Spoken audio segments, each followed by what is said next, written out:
जय हिंद मित्रांनो, मी तुमचा लाडका गुरु.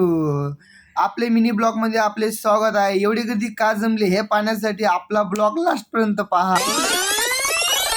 रात्री आला होता रवी सरांचा फोन. पोट्टो आपल्याला सकाळीच जायला लागत रे. तर आक्या आता सकाळीच उठला आणि तोंड धुते. अरे अंग धुरे गड्या, अंग तर काही जायच्या आधी आक्या म्हणे मला लागली रे बा भूक. मग काय ओम्याने तर घरून चिवडा आणला होता, तो काल झाला दिवाळीहून. मग खाता खाता आक्याबाई लाचत होता. पाकाचा लावला भाऊ दरवाजा, मग लावली कडी, मग निघलो खाली. आमच्या पायऱ्या कसे. ओम्या आरामाने रे, पळशीन नाही तर. त्याच्या मागे कोण आहे, चला लवकर. आम्हाला भेटले भाऊ आमचे मित्र परिवार. मित्राची काही कमी नाही आम्हाला. तेवढ्यात भेटले सर संग तर आक्या पाय कसा चालते. आक्या पोचलो रे भाऊ बस स्टँडवरती पाहतो तर काय सर्व पोलीस अधिकारी पोचलेले होते. म्हणलं विषय काय आहे. मग काय सरांनी थोडं भाषण दिलं आम्हाला. भाषण काय होतं, लौह पुरुष ज्याला सर्व भारत ओळखतो असे आपले सरदार वल्लभभाई पटेल यांच्या 150व्या जयंतीनिमित्त आज कार्यक्रम ठेवलेला होता. कार्यक्रमात भरपूर काही सांगितलं आम्हाला.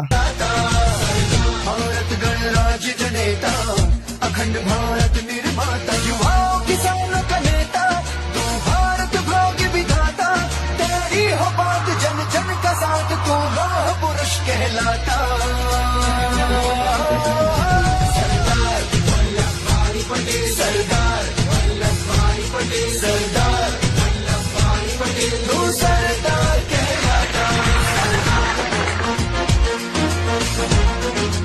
शेवटी घेतली रे भाऊ शपथ. शेवटी कार्यक्रम संपला आणि आम्हाला जायचं आता रूमवरती.